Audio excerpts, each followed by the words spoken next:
Young Afghans in a Paris park, a consequence of the worsening security situation in their home country. Hundreds, many of them just teenagers, make the grueling journey each year, fleeing war and poverty in the hope that Europe will provide brighter prospects.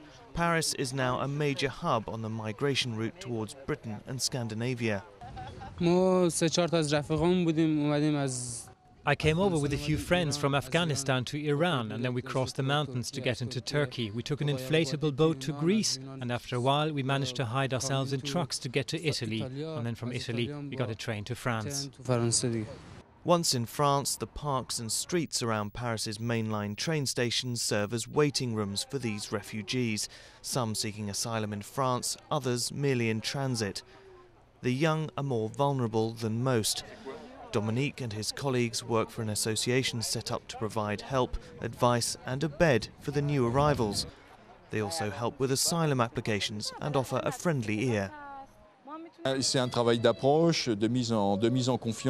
work involves meeting them, gaining their trust, talking to them, and then we look at what we can offer them, especially to the youngest of them, because the goal is not to have any young people, very young, on the streets of Paris overnight.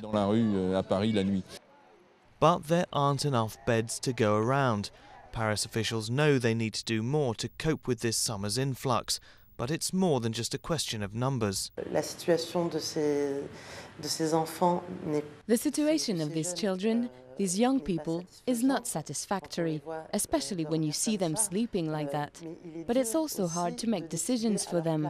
You can't just tell them where to go and say, okay, this kid is sleeping in the street, and if we give him a bed, he'll want to sleep in it. It's not as easy as that. Nor is it easy to predict where the next wave of migrants will come from. For Adi, the journey is not yet over. His dream is to get to Sweden, where he hopes to start a new life, far from the conflict back home.